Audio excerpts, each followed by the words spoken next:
you so much, guys.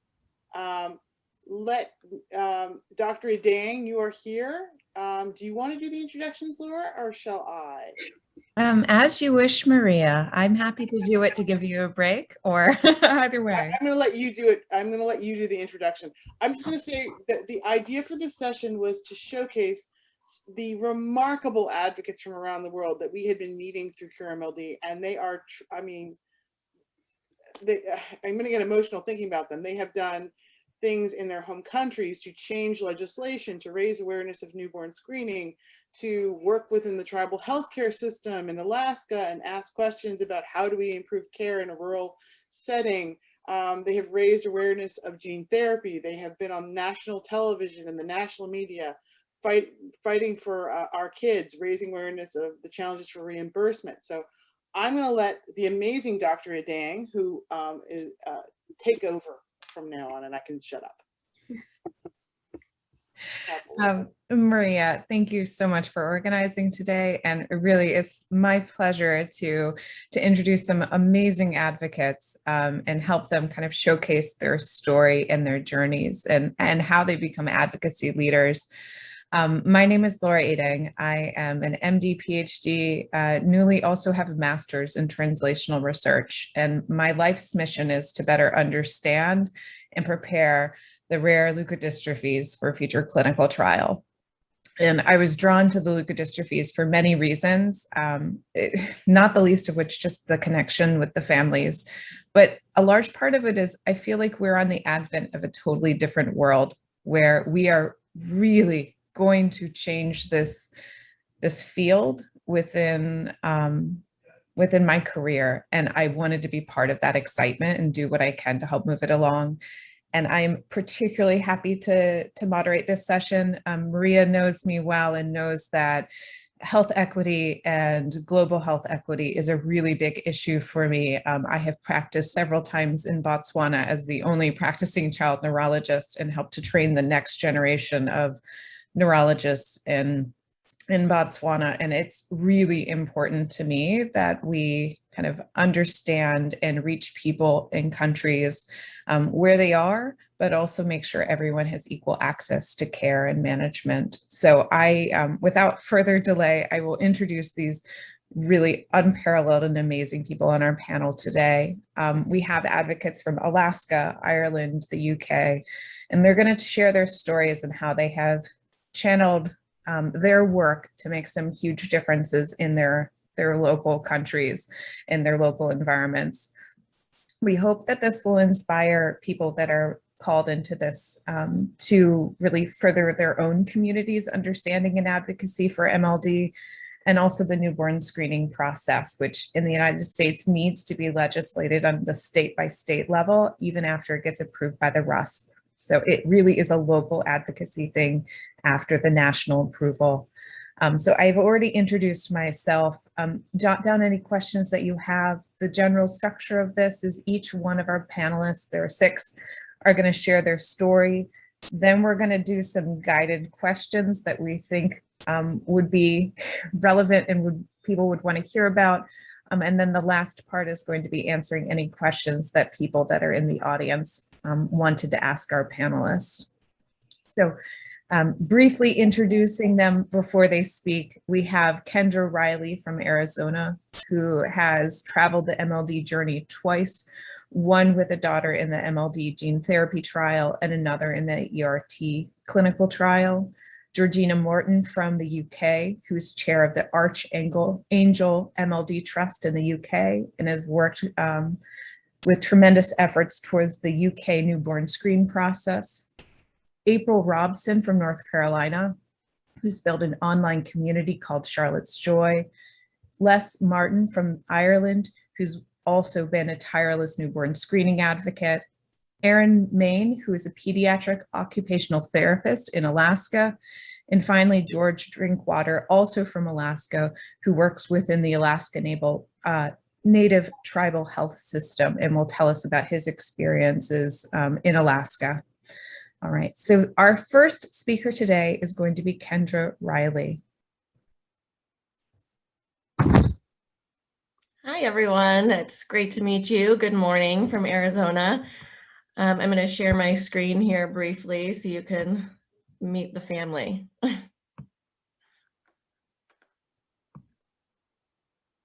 Okay.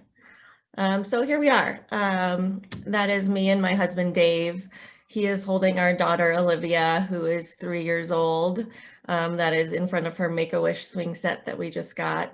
In front of her is our daughter, Ava, the oldest. She's 6 years old. And I am holding our youngest daughter, Kira. She is 17 months old. And before I introduce you to them, my computer decides to work. Of course, they're going to have technical issues, right? Here are the girls. What was surprising to us before we got on this journey was Dave and I did do genetic testing prior to having children. It tested for over 100 rare diseases, MLD included, which came back negative. So you can imagine our surprise when not one, but two of our daughters were diagnosed with this extremely rare disease. Thankfully, our neurologist is absolutely amazing. He was inspired by our story, and there's now research being done to offer genetic testing with whole genome sequencing to couples prior to having children so that this disease can be completely preventable. He's feeling really confident based on the interest he's gotten thus far that this could be doable in the next 2 years. So brings me to tears thinking about that possibility. But without further ado, here are the girls. On your left is Ava. She's 6 years old, going on 16. She's a sassy, funny, smart, creative little girl who's become a great big sister. In the middle is Olivia. That is a year ago when she could still talk, she could still walk, she could still support herself. But nonetheless, she is still smiling, just like in that picture. On the right is Kira, who that was at 2 weeks old. She's now 17 months old and walking, talking, and running, which Livy never got to do. So it's absolutely amazing. And each day with her is just super exciting to see for us. And now to sum up the last year in a matter of 10 minutes, I'm going to try and do it quickly. It's been a whirlwind. So Kira was born in January. Olivia was starting to show some symptoms about having trouble walking. We thought it would just be a matter of some PT. Then the irises of her eyes started vibrating, and we said, okay, let's investigate further. So we went to the ophthalmologist. We had to get an MRI. At that point, we're at the height of the pandemic in March. It was nearly impossible to get that MRI, but we did it. The largest children's hospital in Arizona actually told us, based on the MRI and what we were telling them, that nothing's wrong with her and come back in a year. So imagine if we listened.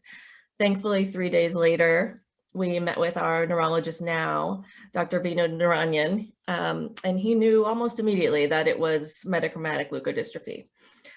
So our worlds were shaken on March 30th, 2020. And immediately, whatever you do when your child is sick is you do anything to help them. It was difficult during the pandemic to find options, but we were led to the Embolden study. There was only one location open in the entire United States for that study, and it was in Iowa. So we were set on getting to Iowa every week for the next 2 years to try and stall the progression of her disease. As we were there, June 19th, 2020, we got the call from our doctor that Kira also had this extremely rare disease. She's only a couple months old at this point, and my husband and I were just like, well, we're going to have 2 children in the Embolden study, and that's the route we're going. Thankfully, I was talking to Maria Cavalas of Cure MLD that day. I emailed her, letting her know the situation, and she said, stop. She's like, there's another option. There's gene therapy happening in Italy. It could be a viable option for Kira, while not for Olivia. Within 24 hours, she introduced us to the doctors in Italy. By the end of the month, we were on a Zoom call with them talking about the plan for Kira's treatment. By the beginning of July, we started a GoFundMe account as well as another fundraising account that was 100% entirely like tax deductible for companies. By the end of the month, we had pretty much raised our goal of $500,000. And by August 15th, we were moving to Italy with our 3 children and my parents. There was a lot of stuff in between that time to make that happen, like coordinating passports and visas. Our passports and visas actually got lost in the mail. Thank you, United States Postal Service. They arrived to us the day before we had to leave for Italy. So nothing like a little stress on top of what we're already going through. So we got to Italy. Kira started her treatments. Meanwhile, we had to get Livy, I call her Livy, figured out and into another site for the Embolden study. So off to Amsterdam, we went every week. So while myself or Dave was in the hospital with Kira, the other one of us and my mother would then fly to Amsterdam each week so Olivia could get her treatments there. It was a lot going on, especially during the pandemic. But you know, a lot of people complain about the pandemic and say how terrible it was, which it was. But for us, as far as quarantine goes, it was a blessing because we got to have all these nice memories and times with our girls, especially as Olivia was starting to lose her abilities. So overall, with the Embolden study, we did see some changes in Olivia, so I'll get to that here in a second. And as you'll see on the timeline, in October, Kira received her new genes and stem cells. January, we moved back home, and Kira's already been back to Italy for her first checkup. So here is Livy. On the bottom right, you'll see that's her sitting up in a hospital bed in Iowa. That was when we first started her treatment. And then you'll see pictures of her with Dave and I in Amsterdam and in Utah. And then the upper left picture is a photo of her after her surgery. So we ran into some complications with the internal port that was used for her weekly infusions. It stopped working entirely once we moved back home and we're going to Utah each week instead of Iowa. So it had to be replaced. As you all may know, using anesthesia can progress the disease. We wanted to stay away from as many surgeries as possible, of course, but we thought, okay, to replace this port and we would be on our way and she would get the benefits of this, the ERT. Unfortunately, 2 weeks later, she got a spinal fluid leak. So we rushed off to the hospital here in Phoenix. My husband and I really debated the pros and cons of the study and what would be best for her. And the doctors made the decision for us, really, because the only way to fix the leak was to remove the port. So we removed the port, we pulled her out of the study. And honestly, the weeks to follow, she was happier and more comfortable than I've seen her in a long time. So that was really great. She has progressed since then. She's now having more trouble eating and drinking. But like I said, she's still smiling. That's her in the bottom left, in her Riften high-low chair, which she loves to be down low in with her sisters, to be part of the action and playing with them. And here is Kira throughout her treatment in Italy. It's nothing, short of a science fiction novel, what she went through. And I think that process is just absolutely amazing, but it is truly a miracle. She, as you can see, is happy as a clam. You would never know she had 4 days of chemo and all of these treatments and was in isolation in the hospital for 40 days. She was such a little trooper. And that's her in the bottom picture getting the new cells that's on her rebirth day, October 2nd. We were so amazed with the entire team there. They were so knowledgeable, so caring. It was a really wonderful experience, despite it being such a big deal. And here is Kira today. Want to go see Tata's car? Okay, let's go.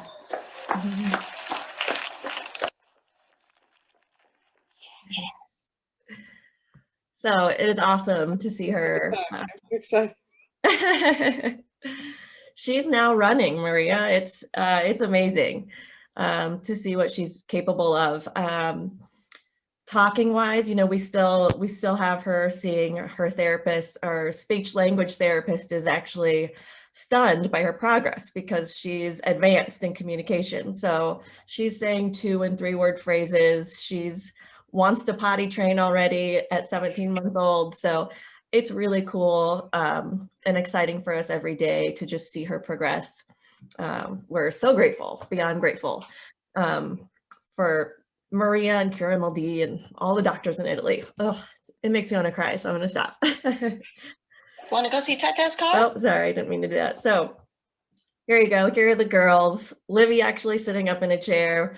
It only lasted a couple seconds, but wow, was she excited. And she just lights up whenever she sees her little sister. It's amazing to see the bond that those two have formed. So I'm sure I skipped some things, but if you have any questions, feel free to ask me later. And if you want to follow along on the girls' journey and their progress, rileysroad.com is where you can find us. So thank you everyone for tuning in. I really appreciate it. Kendra, thank you for sharing the story of your beautiful girls. I know it's not easy to share your story so openly, and I appreciate your candor with what you guys have gone through. I'm going to jump now to Georgina Morton of the Archangel, and we will come back to you later, Kendra, with more specific questions. I'm particularly interested about the in vitro research or like the in utero research and trying to figure out how to diagnose this even earlier. I think that's a wonderful idea. And I know you guys have made some efforts there. So without further ado, is Georgina ready? I am. Thank you so much. Let me just work out the tech.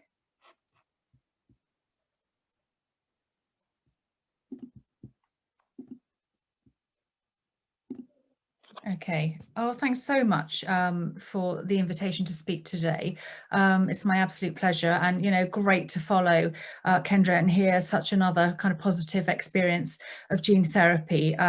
That's really what I want to talk about.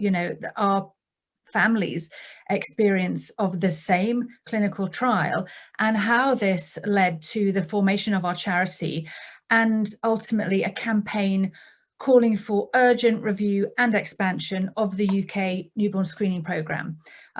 Archangel is a relatively young organisation. We established in 2014. And in fact, I spent my entire career before I'd ever even thought about rare diseases as a TV producer. The reason for such a dramatic gear change is my daughter Ava. She's 14 now, but here she is age 5 when we first noticed that her hands started to shake when she went to pick up a pen or a knife and fork. And she had some kind of real frustrations over having to make a decision and things like that. And we pushed really, really hard for an answer. Despite the fact that we were told, she's got a little bit of dyspraxia, nothing to worry about. About 8 months later, we were told she had MLD. And we were also told that the doctor didn't know anything about it, except that it was a terminal illness and there was no treatment available. So we turned to Dr. Google, and amongst all of the utterly devastating reading about the condition, we did also find hope. And this is the clinical trial that you've heard about. Have you listened to Kendra's talk previously?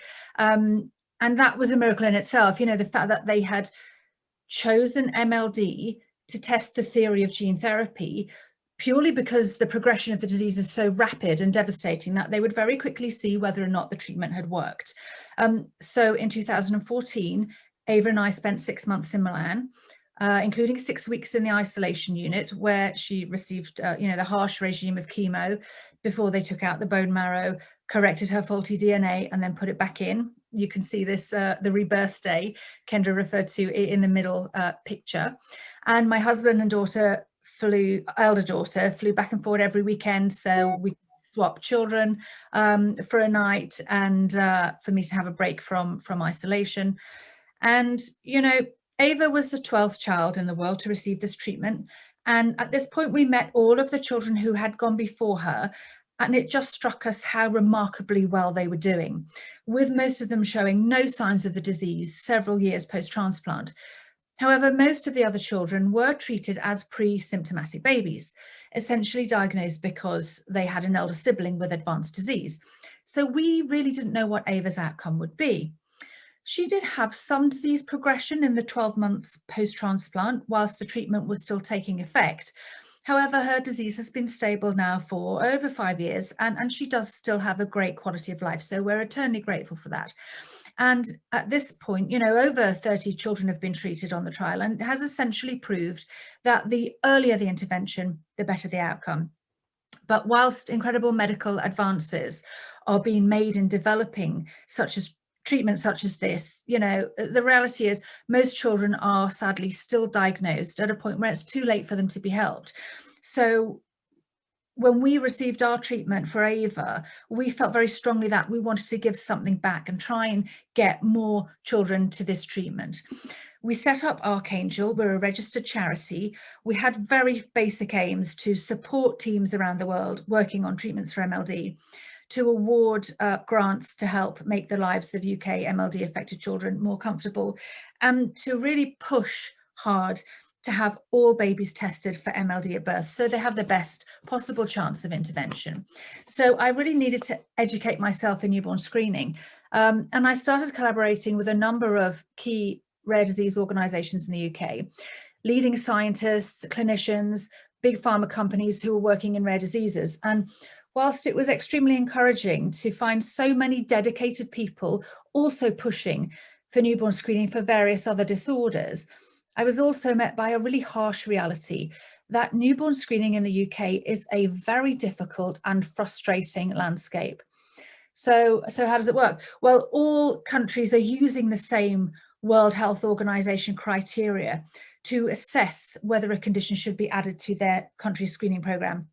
In the UK, we have a national screening committee which considers the evidence. And this committee sits within Public Health England and is an advisory group to ministers. In the UK, we are very pitifully only screening for 9 rare diseases. We do our heel prick at around 5 days. MLD is not on the heel prick, and many other countries are testing for so many more conditions than us. And there are disorders clearly out there which have effective tests, which have treatments now, but are not on our programme. And you know, if everyone is using the same criteria, it's very clear that different countries are interpreting those criteria in very different ways. You know, as you can see, there's a huge disparity. America is, you know, leading the way, and it's not all about income. There are countries with far less money to spend on healthcare than the UK, like Slovakia and Hungary, who are screening for 24, 26 conditions and so on. So, you know, it became obvious to me that instead of pushing for just MLD to be added to the heel prick, I needed to look at reform of the entire system, because it's very clear we have outdated bureaucracy. It is inadequate to support the programs that we've got at the moment, let alone adding new conditions, you know, to the program.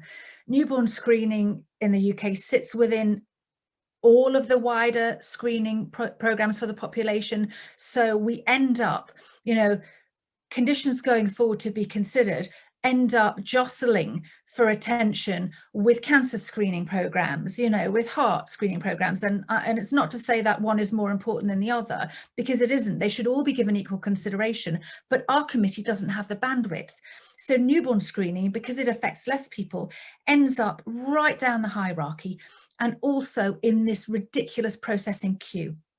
So we end up in a situation where we have conditions like SCID, which has been stuck in our system for over 10 years. In the meantime, 15 other countries have started to implement screening for SCID on their programs, and 7 other countries have introduced pilots. So it's absurd. We absolutely, you know, need to change the whole system in the UK, which would of course be a benefit to MLD. But fundamentally, I thought if I'm going to spend any time and energy on this, we need to push really hard for the whole thing to be blown up.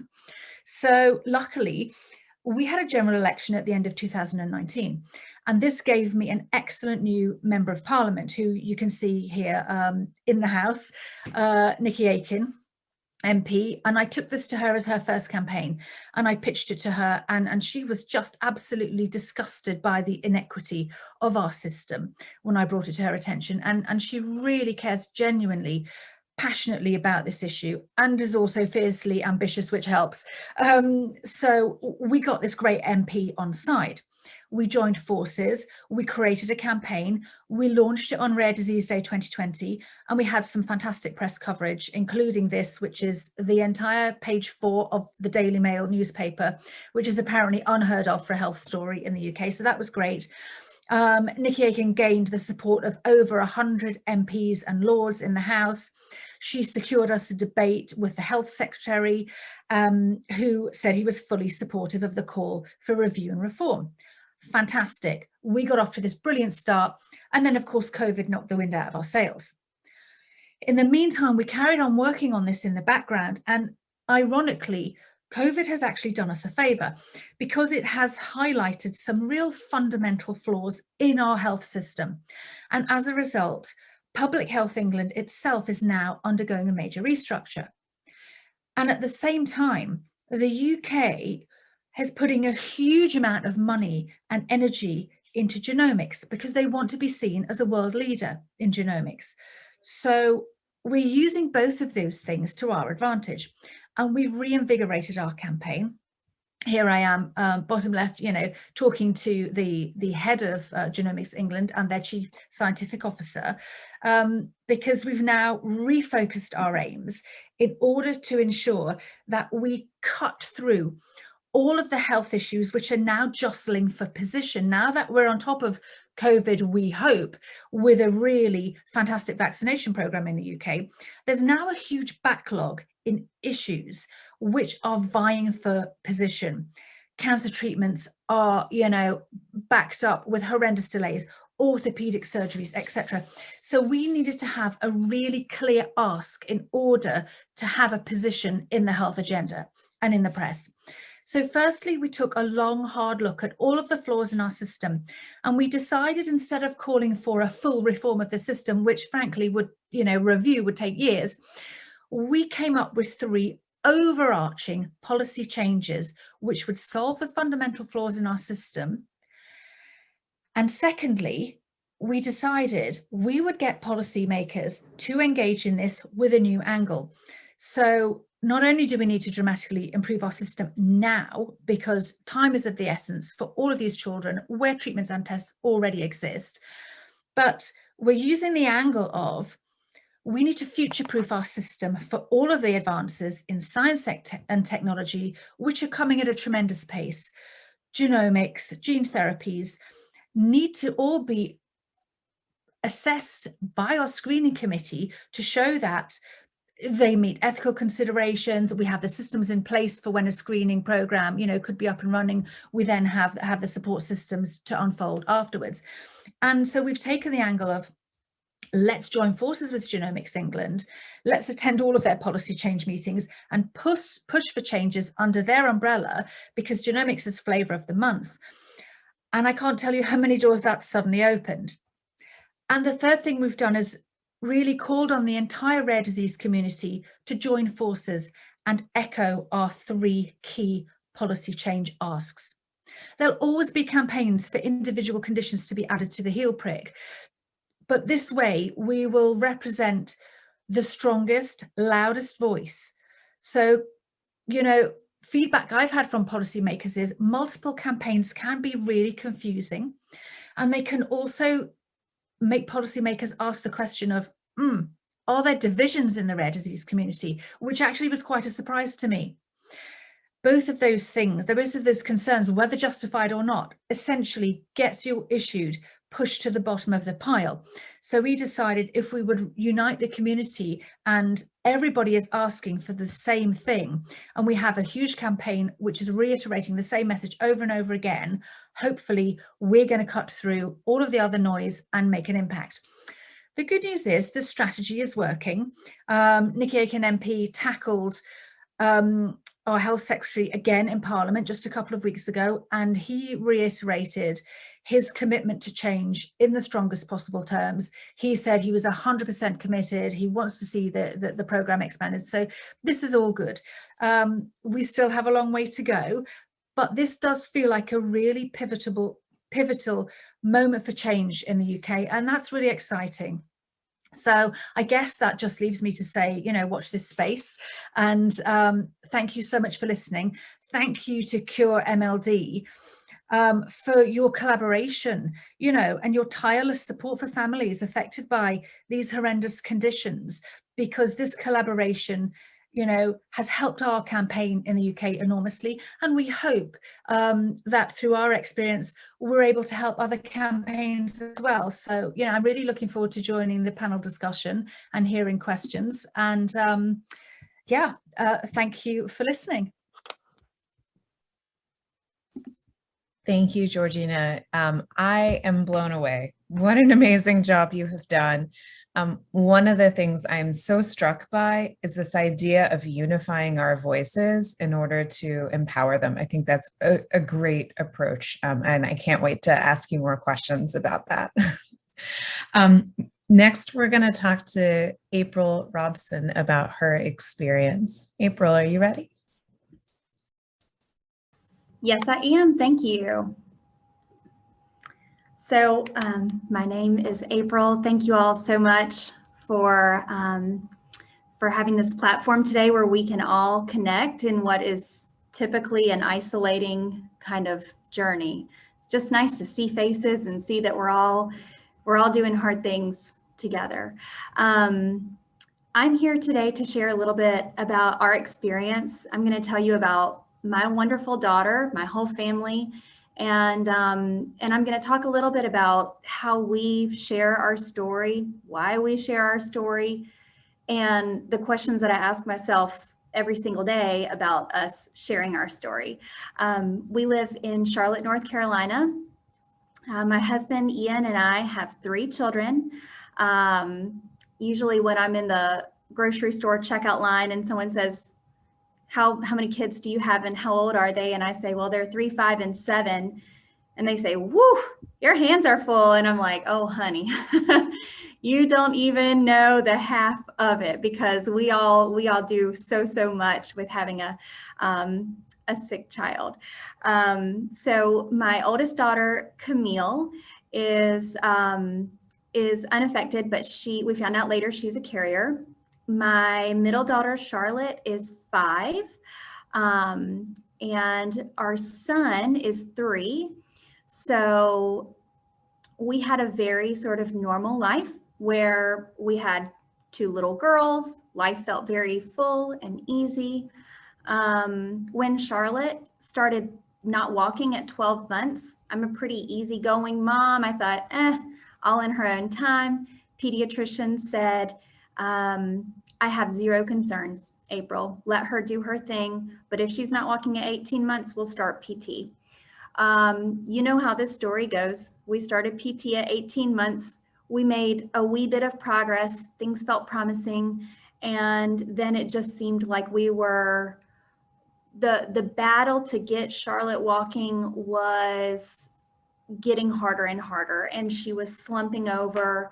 She was not doing the things that she once really loved doing. And all the while, I am getting more and more pregnant and about to have our son. Once I had my son, those first 7 weeks before our life changed were the best 7 weeks of my life. Excuse me. It was a time before I knew the letters MLD together. And we knew that things were getting a lot worse with Shari because she was starting to drool and fall down. I was in a hard place because for several years before this, I had been sharing a lot about our life on social media. I was writing a blog at the time. I had people who were very invested in our family and they wanted to know what was going on. But I started getting this panicky feeling like, is something really bad happening?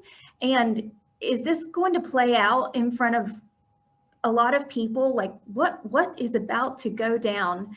And when we originally had an MRI that showed up completely clear, it was when we had a repeat MRI when Shari was 27 months old. that left no doubt whatsoever in our neurologist's mind what was happening. And so when we received her diagnosis, I remember just pacing the hospital room going, what do I do? This is opening a whole new journey for us. And it's not going to be the most beautiful, happy ending journey. Do people want to see this? Do they even care?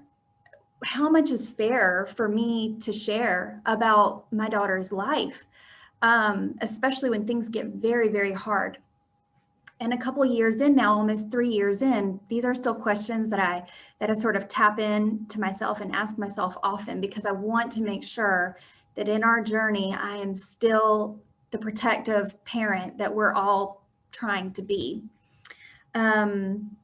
So I did end up deciding to share our journey, and I created a separate Instagram platform to share kind of the harder parts of our journey.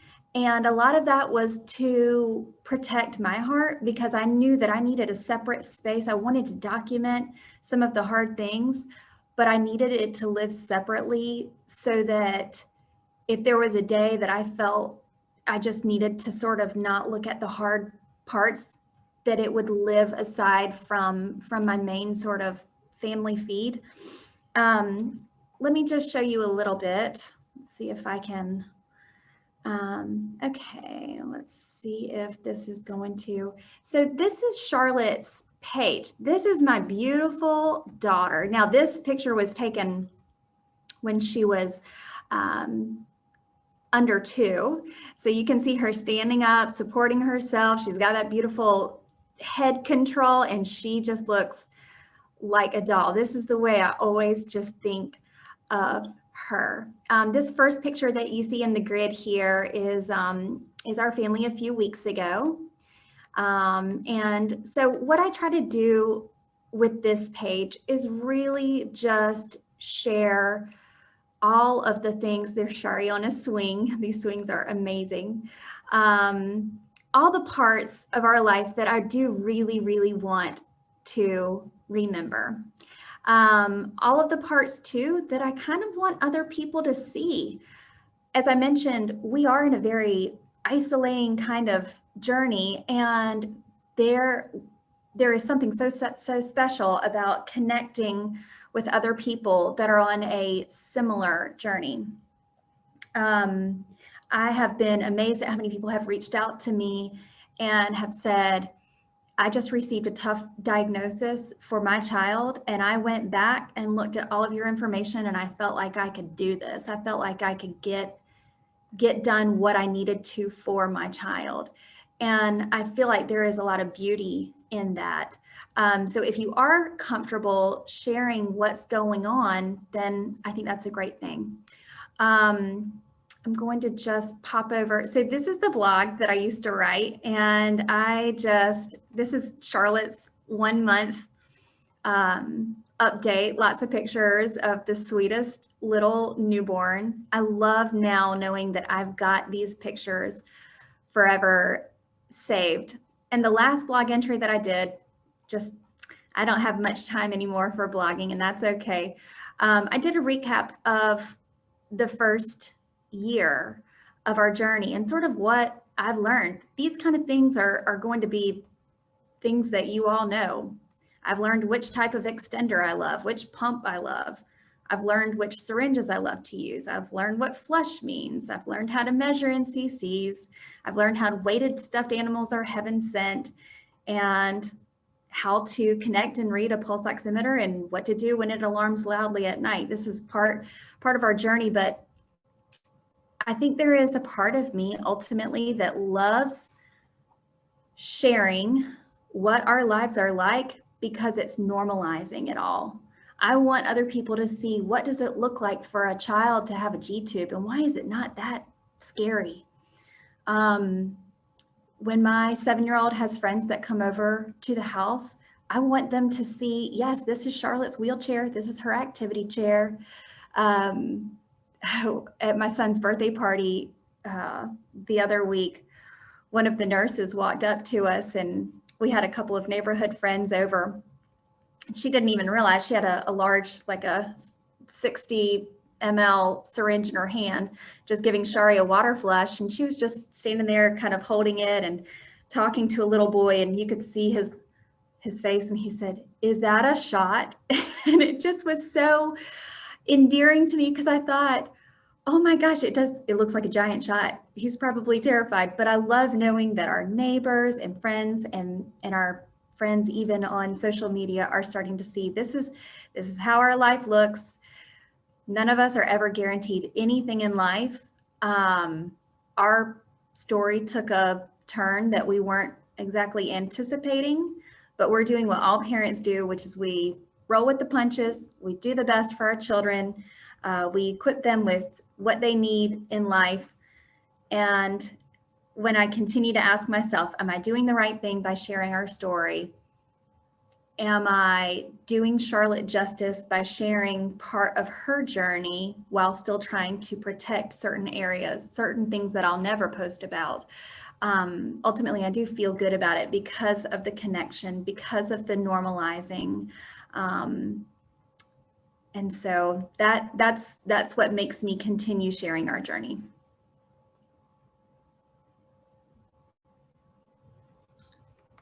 Oh, wow. I had to wipe my eyes before I came on camera.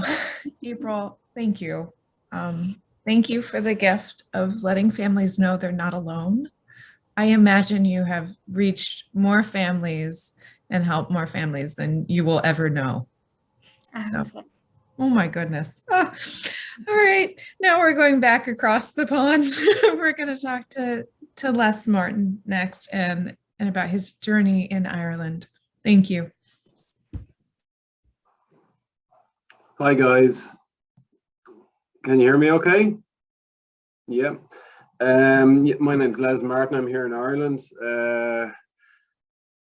Just want to thank, first of all, Cure MLD for inviting me to speak. Thank Maria particularly, and give a little mention to her late husband, Pat Carr, a great hero of mine, a fellow Irishman who would be delighted to hear of progress here in Ireland. I know he'd be very proud of all that we're doing together. My story is a combination of the previous three speakers, and I'm going to tell you very briefly, as best I can, what's happened to us. I'm going to share my screen. Just got a couple of photographs to prompt me through. But my two boys, hang on a minute. Now, have you got me? Cogs and Kiwi? We see him. Yeah. Beautiful. Yeah, my two boys, they come as a pair. Cathal and Kieran are their names, affectionately known as Cogs and Kiwi, named by their older sister Holly, who couldn't pronounce their names when she was a kid, and hence the nicknames.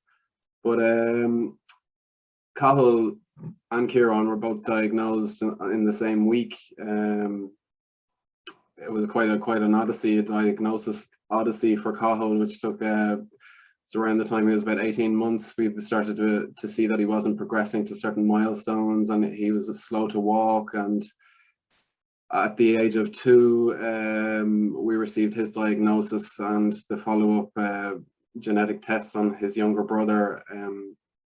The tests arrived back in the same week, and we discovered that they both had MLD. That was in 2017. Unfortunately for Cathal, it was too late for any sort of treatment, and he endured a very tough life up until October of last year, when he passed away, age 6. I'm going to show you a couple of photographs of Cathal through his life.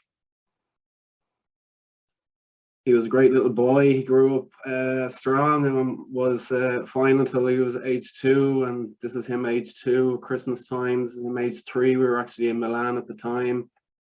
And this was him just last summer when we were in Rome for a trip. And as I said, he passed away in October. But his diagnosis, I suppose, pointed the finger and sounded the alarm bell for Kieran, who was eligible for inclusion in the gene therapy trial in Milan. So we got that diagnosis on a Friday, and like some of the previous speakers, there was an emergency to be dealt with, and we were on a plane the following Monday, the whole lot of us, with Kieran and Cathal in tow, to set up shop in the hotel there in Milano Due. I know a lot of you are so familiar with, but we stayed there for 9 months. And Kieran, there's a picture of us that actually the day after we arrived in Milan, the Pope happened to be visiting, and the San Rafael, the doctors gave us tickets to go and see, and we blagged our way onto the pitch and demanded to see the man in charge, and that we were in need of divine intervention immediately. So we had that going for us as we began his journey, and thankfully Kieran has done very well since his gene therapy. So he was 1 when he received it, and he, you know, endured the treatment as described by the other speakers, and he came out the other side and is now 5 years of age. He was actually finished his last day of preschool today, and he'll be starting in primary school, or big school as he calls it, next September, and he's thriving. He has been affected by the disease a little, so he walks with, he wears splints on his legs, and he has a little bit of neuropathy, and his speech is affected a little bit, but cognitively he's, you know, keeping up with all his peers, and he's doing really well, and all his follow-ups since then have showed the disease to be stable, and that he's doing really well. So our story since then is where it really became interesting, I suppose. Just have the notes here. 2017 was our diagnosis, and traveled to Milan for gene therapy. In 2018, obviously Cathal was really on the downhill slide when we were in Italy. He really kind of lost all of his abilities while we were there, and they were wonderful. They took care of both the boys and Holly as well, and us over there. We're really thankful for that, and always will be. But so we got home, and we recovered, and we regrouped, and you know, we cared for Cathal, and we watched Kieran very closely to see how he was going. But one morning in 2019, it was an April morning, I remember sitting there feeling very sorry for myself, looking just as I am in that photograph with Cathal on my knee, and talking to my wife Linda about how difficult a disease it is and how cruel it is. And she said to me, "Why don't you call Professor Aiuti in Italy and ask about the newborn screening that they were discussing there, we had heard tell of, and see if you can do anything here in Ireland." And that kind of spawned a revelation. So I did call him, and I asked him what was going on. He told me in Italy they had leapt from 4 diseases being screened at the heel prick stage to 40 conditions in 1 year. Here in Ireland, like the UK, we screen for only 8, and so we're well behind. And it just so happens that Ireland, being a small country, and the Minister for Health, who is sitting on the couch beside me there in the photograph, is a local politician to me. So I knew that I had his ear. So I spoke with Professor Lamarca in Italy, who's the lead on their newborn screening program over there, and the Telethon Institute, and ASME is the Association for Metabolic Conditions over there, that asked them about their campaign and how they made that change from 4 to 40, and asked them for the data. They released all that to me, and gave me all the ammunition I needed to go to the minister and to start a campaign here in Ireland. So, you know, upon discovering this, I really was astounded at the different way in which countries deal with this, and the massive opportunity for improvement we had here in Ireland. So I was very taken by it, and I was very passionate about it, and I just started mouthing off like only I can do, and I went all over the social media and the radios, the papers. I got immediately to the Minister for Health. I wrote to every single politician in the country, and I got responses from nearly all of them. telling their story, telling them about the great opportunity I have from our friends in Italy. I had an invitation from the Italian Minister for Health to the Irish Minister to come and meet him, which they did in those early months. As they meet it within the EU here regularly enough, they had an opportunity to talk about it. So it really kind of gained traction very quickly. There's another photograph of us with the President of Ireland. I wrote to him and he immediately invited us up, and it really gave us a great platform to be listened to. So basically what they did in Italy was a two-pronged approach. It was driven by legislation, and in Italy they passed legislation that every newborn citizen, newborn baby in Italy has the right to be screened for any condition for which there is a treatment available, and satisfies the criteria, the Wilson-Younger criteria, as George mentioned earlier, sort of a universal acceptance criteria for new conditions to be added. And that legislation change drove the jump from 4 to 40 conditions. Immediately they had to provide that service for their citizens by law. So that was the approach that I took to it. And I used the platform that I had and the ears that were listening to convey that message. And I spoke in our parliament here, which we call the Dáil, and in our Senate, and engaged particularly with one senator, David Norris, who was very taken by the story, and he was adamant that it was, he's our longest serving senator in his 35 years in the Senate. It was the most important issue he'd ever come across, and he committed to drafting the legislation, and that was debated twice in our Senate and was passed on the second time around, supported by all without a vote, including the Minister for Health of the day.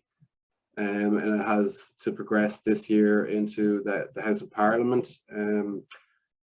to continue to be, I hope, approved.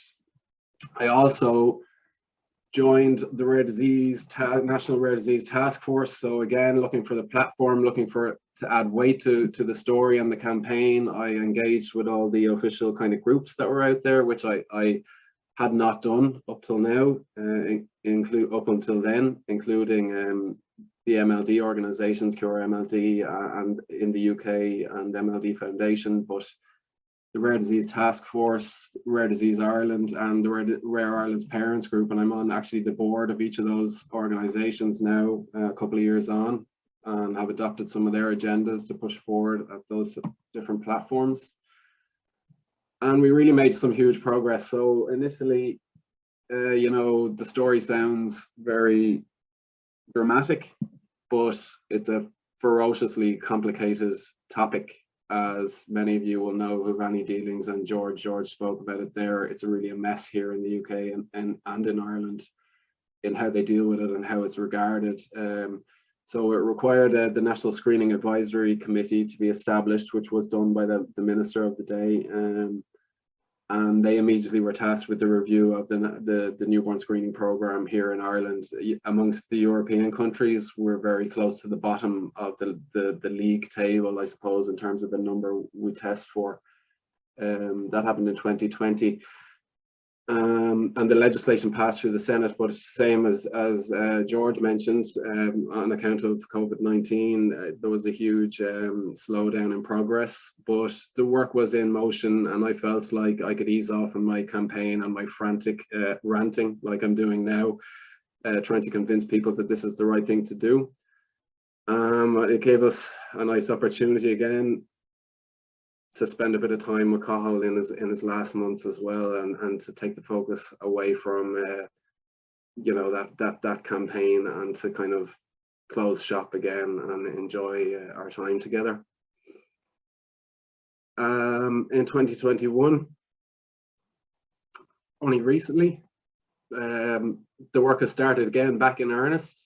And there's been a full sort of review. I was part of the expert advisory group, invited by the Department of Health to be part of that as a patient representative into our newborn screening system here in Ireland. It was 140 pages. It was discussed at the most recent National Screening Advisory Committee meeting, which was only last month. They haven't published their finding or the outcome of that meeting yet, but again, we have a small country here, and I get the inside word on what's going on. But happily and thankfully, they have agreed that they've revised the criteria for inclusion of new conditions on our panel here, and they're opening an open application process in the third quarter of this year for any and all patient organizations to apply for their condition to be included in the national panel here, and to expedite that process to avoid the situation. Just as George had also said, it took 8 years for SCID to be included. The same happened here in Ireland. We follow very closely behind the UK up until now, but my hope is we're stepping out of that pattern, and that we'll be looking to be more ambitious. So the talk is now that the expert advisory group and the clinicians will recommend an immediate expansion of up to 10 conditions, none of which are MLD, and none of this campaign was related to MLD to begin with. But thankfully, given the advent of the EMA approval of the LibMLD process and the pilot newborn screening programs for MLD that have opened in Florence, first of all. I know there's one in the US, but there's also one in Hamburg now, and I believe they're beginning in Manchester. There's good interest here in Ireland to follow the lead. They have a lot of close ties with Manchester, and I've clinicians committed to beginning a trial for MLD newborn screening here in Ireland. So, and also the approval process of LibMLD here nationally is well underway. I actually was in a meeting about that yesterday with the National Centre for Pharmacoeconomics, and I'm going to be putting together a patient submission for their consideration, in the hope that the LibMLD gene therapy will be approved for use here in Ireland, and in the hope that a newborn screening trial for MLD will be soon starting here in Ireland, and come Q3, and once the application process is opened here in Ireland, that we'll be in a position to apply for MLD to be amongst the first conditions to be added to our current list. So there's a lot in that, and that's over the course of 3.5 years that all that has gone on. But it was such a field that was sort of ripe for anybody to make huge progress in, because we were so far behind, and because there was so much supportive data available.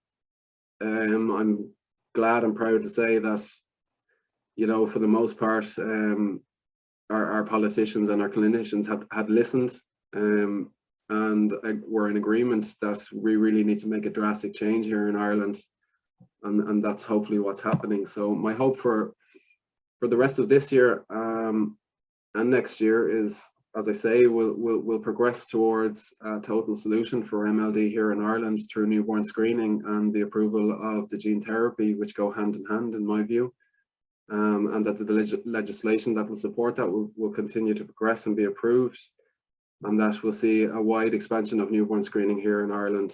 And of course, most importantly, that's a photograph I took this morning of Kieran when he arrived back home from his last day in play school, that he'll continue to thrive as he has been doing since his gene therapy.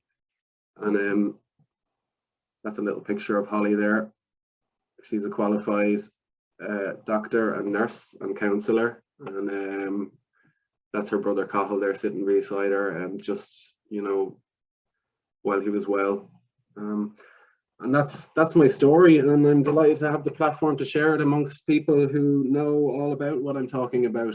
I don't have to explain a lot about how I feel on the matter, because you know it all already. And just to, once again, thank your MLD for all the good work that they've been doing, and for to all the other advocates working all over the world. Les, thank you for sharing. You have a beautiful family, and I love the nicknames Cogs and Kiwi.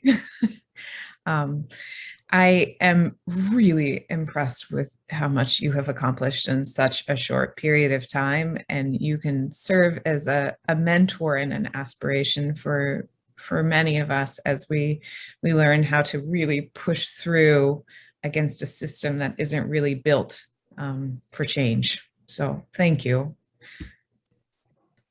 I'm going to shift now to Alaska. And we have two final speakers that are in the Alaska health system.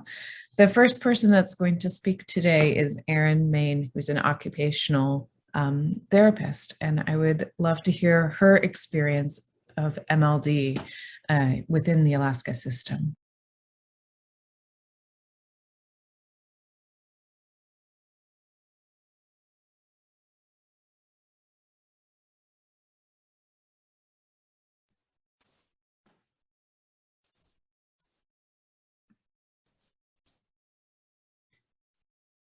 Erin, you look like you are still on mute.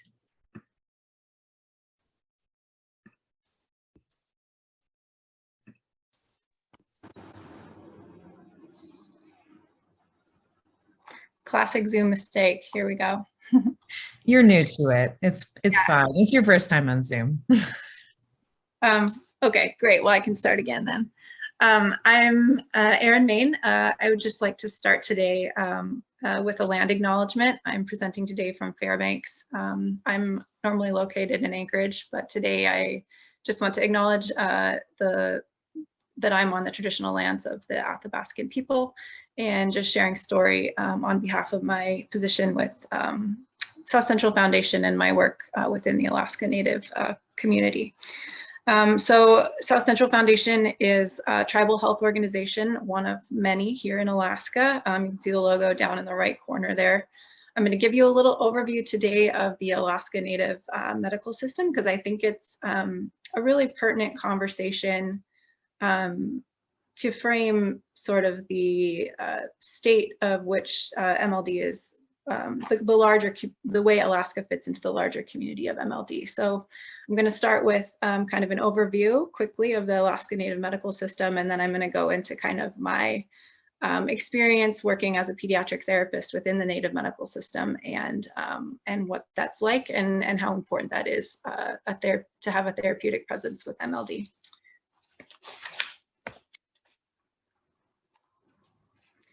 Okay, so South Central Foundation is one of, I think there, and George can correct me if I'm wrong later, I think there are about 17 tribal health organizations which coordinate federally funded money through the Indian Health Services to deliver health services within the state of Alaska. I'm going to give an overview of all of them, but just to kind of start with SCF, we are the largest. We serve all of the Alaska Native people, but we focus on the southeast region of Alaska. And so the vision of South Central Foundation is a Native community that enjoys physical, mental, emotional, and spiritual wellness. And the mission is to work together within the Native community to achieve wellness through health and related services.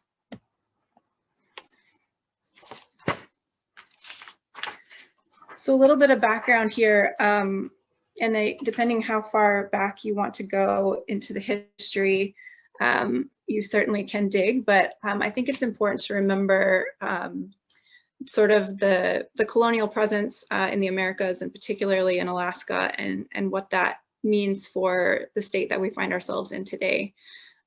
So basically colonialism happened, and the US became the nation that it is. And in the early 70s, there was significant legislation that sort of, because Alaska became a state in 1949, there was significant legislation that sort of shaped the way that various services are delivered and resources are shared here in Alaska to increase the rights and the access of Alaska Native peoples. One of the sort of major pieces of legislation was the Indian Self-Determination and Education Assistance Act of 1975. And this basically just allowed or recognized tribes as federal sovereign nations, and provided them the ability to manage their own healthcare. And so basically the idea is that if Native people have the ability to take charge of their own healthcare and to direct its services, even if as the money is coming through the federal system, they will have improved outcomes. So yes, here, if people receiving health services are involved in the decision-making processes, and better yet, if they own their healthcare programs and services and have potential for enhancement, the people will, and their health statistics will improve. So here too, I think it's interesting to know about the US, and I certainly didn't know before I moved to Alaska. There are 574 federally recognized tribes in the United States. And just within Alaska, there are 229 sovereign tribal nations. So that is really an amazing thing to think about, is the diversity just within Alaska and the nuance and the difference between cultures and values just within this great state. I can tell you, even just moving to Alaska, I almost feel like Alaska is as diverse or more diverse as the lower 48. If you could compare the lower 48 to Alaska, Alaska has its own geographical and cultural differences that are just totally incredible. Why is this important? You're going to see in a minute.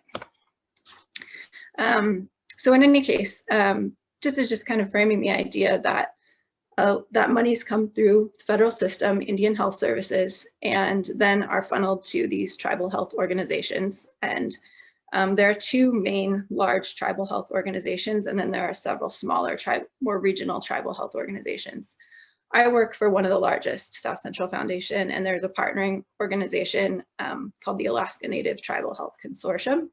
And together, SCF, South Central Foundation, and Alaska Native Tribal Health Consortium, we form the Alaska Native Medical Center, and we live and work in Anchorage. And there is a beautiful, wonderful campus with all kinds of medical resources and doctors and specialists in Anchorage. And any constituent from any part of the state can be flown in from rural villages to regional hubs and into sort of the medical home, which is in Anchorage.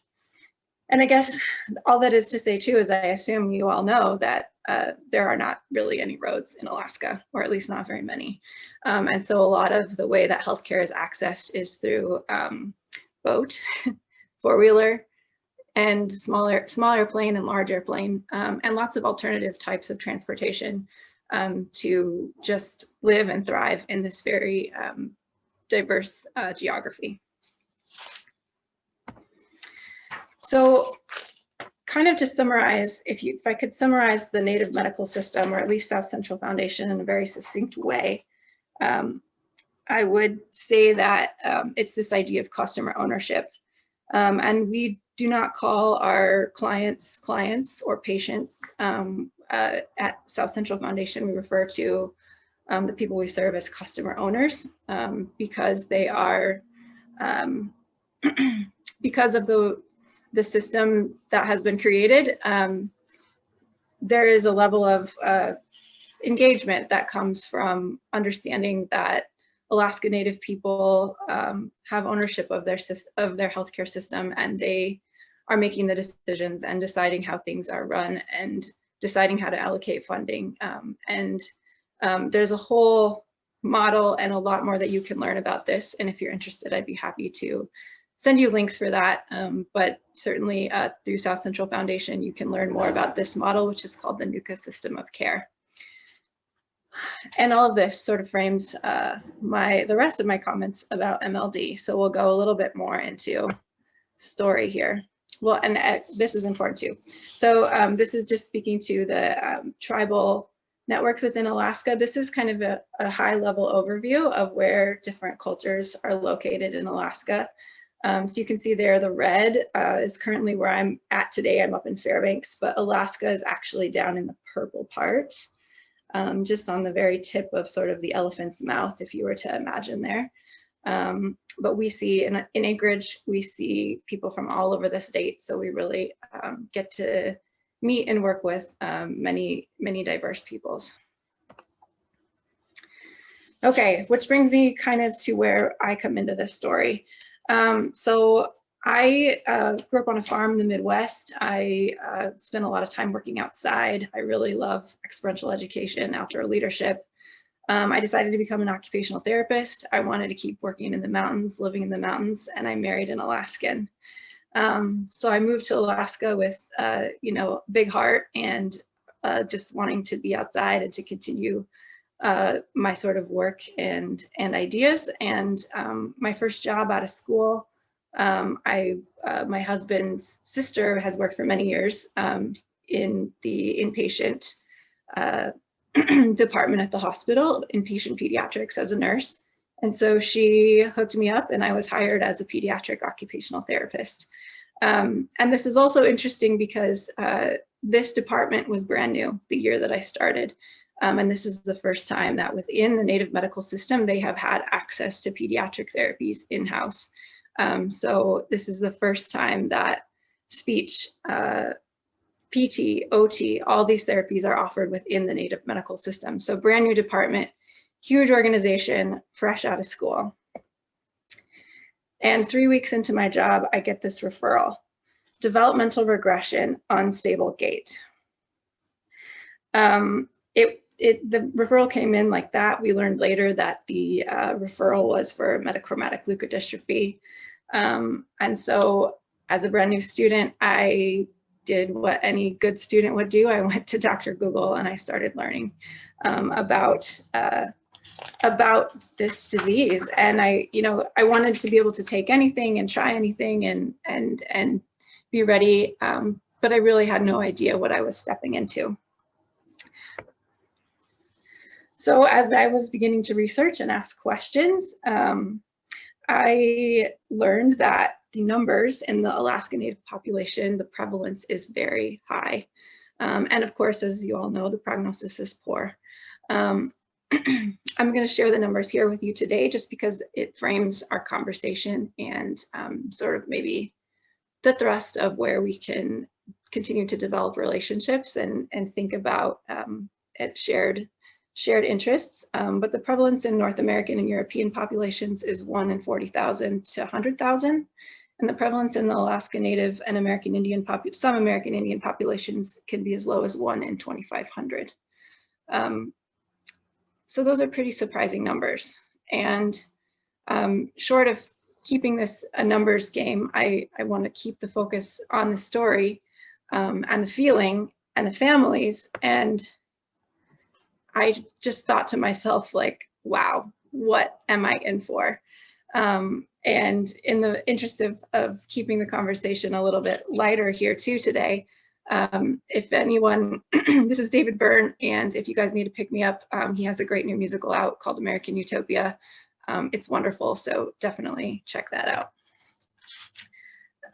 So anyway, I did what I do best. I meet people, I network. I just started to dig in and try to find out all that I could to work with this family who had come across into my caseload.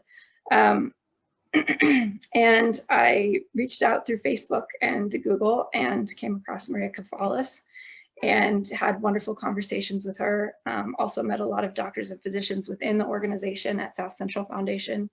And reached out to the therapy staff and faculty members I had through my university, and through all of these outlets was really able to find some really wonderful resources to work with this family and with this this case that was progressing quite rapidly. So I just want to stress here, as a pediatric occupational therapist, the importance of therapy is just so paramount. And I think the luxury of working within the Native medical system is I have a little more leeway to insert myself where maybe I could not insert myself in the private medical insurance system. And so I really just think that there's a place for pediatric therapy. And there are so many things that we can do. And as therapists, we need to be aware of these disorders, and particularly within the Alaska Native population, because the prevalence is so high. We need to be thinking about precedents and case studies that talk about best steps for preserving and promoting function. And so with the Drinkwater family, we have just really been with them every step of the way. And I'm sure that you families out there who have had your own journeys have had special relationships with therapists and physicians in your life, but we've really focused on a lot of things. Quality of life, promoting social engagement has been a big one all along the way. Range of motion and stretching, positioning and seating, splinting, adaptive equipment, home modifications, and really as an advocate on the primary care team. And that is really, I think, an important position, that a unique perspective that we can bring as pediatric therapists is maybe the neurologists, they have one way of looking at it, but the pediatric therapists have another way too. And I think we have an important voice on the team. So kind of to summarize here, I do think connecting in Alaska is really an important thing to do. And I really am excited for you all to meet George and to hear his story.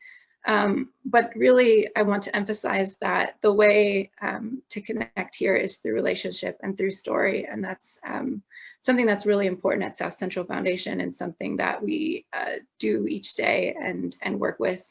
And sometimes I feel like my work as a pediatric therapist isn't even occupational therapy. It's more about building relationships with families. And so I think that that's really the core of kind of the message I wanted to share. But also, second point is just that occupational therapy and pediatric therapies in general really have an important role on the primary care team.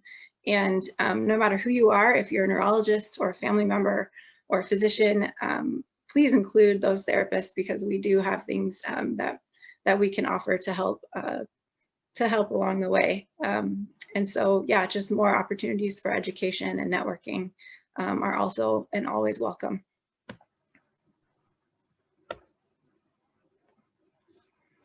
Thank you.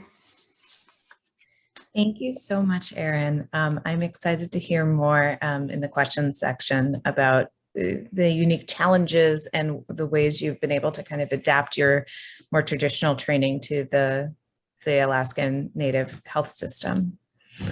Our final speaker before we enter into the question and answer session is George Drinkwater, who's going to share his experience also in Alaska.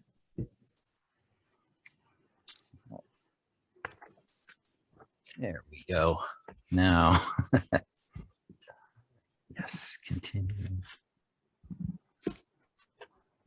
Yeah, slideshow. Well, thank you, everyone. Chinan, and welcome to Chistachina, Alaska. The Keltani people of the Upper Copper River greet you and invite you to join them here with me on their land. Although we're meeting virtually, our presence together has a spiritual importance, and an invitation from the tribe is an important part. And so to open up appropriately in tribal land, we ask a blessing before conducting ceremony. So our late grandma, Katie, the matriarch of the region, has this prayer. So I'll just say it briefly. May God, who created our world and sent his spirit to be in you, may he protect you from evil. May his blessings be upon the land. May the land be good where you walk. May the animals have enough to eat for winter. May the water be good, and may goodness of God dwell in you.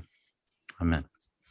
I am George Drinkwater of the Taizabundle clan of the Crow Nation. I'm a husband. I'm a father of 3 young boys, and one of which who has MLD. My wife is Marilyn. My oldest son is Bjorn, and my youngest son, Finian. This is Ronan James, and I honestly can't pronounce his name, which is really sad, but I can't pronounce his name. He's 10 years old, and he was diagnosed 3 years ago with metachromatic leukodystrophy.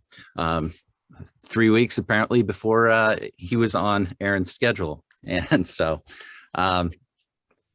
he's a citizen of the Chishna tribe. He's Altsetne clan of the Otna Athabascans. And where we live is in the map there. It's Chistachina, Alaska. And we have to drive 1 hour to get to the nearest grocer and restaurant. We have to drive 3 hours to get to the nearest emergency department, and 4 hours to get to where our main hospital is, where Aaron also works normally. In relative terms, we're pretty close to services in Alaska. We are on the road system, And that is not typical of Alaska Native villages typically. So we do have a lot of convenience in that regard. Our climate is pretty extreme, however. It can get to -40 Celsius, and it gets to 35 in the summer. And so for our lower 48 folks, that's 95 degrees in the summer and -40 in the winter. Just as a reference, this is the vastness of Alaska in comparison to the rest of the United States. So you can see that our land mass, it really fills up the map. So it breeds logistical challenges for advocacy and for care delivery. So patience and time and extra resources are often required to deliver care out here. And so what's really different about my story, I don't really think our family is all that unique, but we are unique in one way, and that's the culture in which we live. We're an Alaska Native family living in remote rural Alaska, and our experience is going to be slightly different than other experiences. We have to live in really two worlds in Native country. We have to live in the Western world, which is fast and innovative and technological. And we also have to live in the patient, traditional, and spiritual ways of our ancestors. And the harvest of the land is an important cultural piece. The association to the land is critical because as natives, we recognize that our ancestors are the land. Our ancestors are the blood of the land. And so Ronan's mom and I are actually employed in the tribal health system. As Erin mentioned before, she works for the largest organization here in Alaska, and I work for one of the smallest. We serve 2 tribes for primary care. And while we use modern medical practice and technology to treat our patients clinically, we also recognize the benefits of traditional healing, traditional behavioral health, and of course, the value of spiritual ceremony, both Native and Christian alike. So drawing from both those cultures is actually really beneficial because we have tools that are ancient and tools that are present.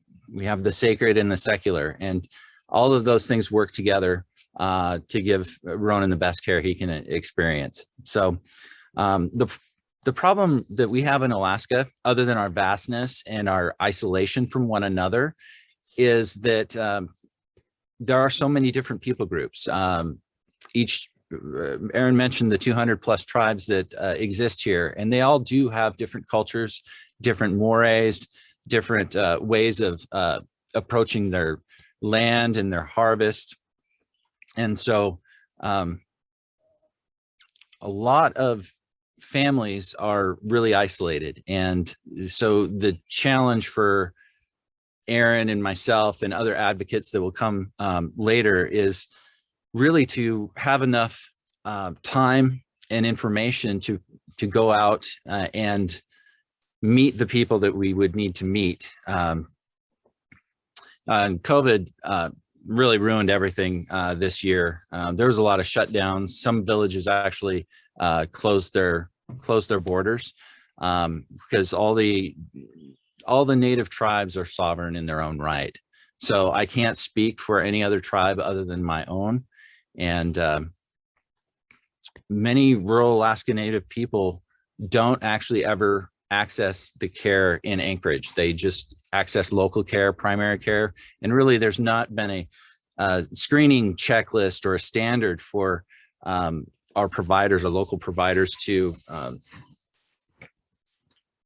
to see if somebody may need a more thorough screening for MLD.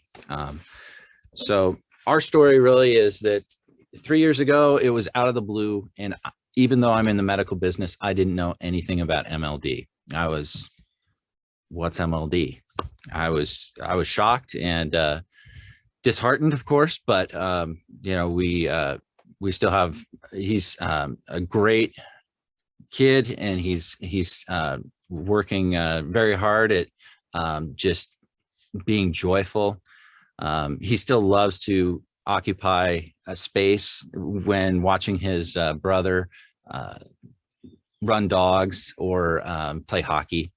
So basically, I just wanted to really have a mea culpa moment, which is I've been a poor advocate because I don't know what I need to do yet. And in acknowledging that and knowing that I have to ask the right questions, I think there's ample opportunity here in Alaska to really expand people's awareness of MLD and the treatments and the newborn screening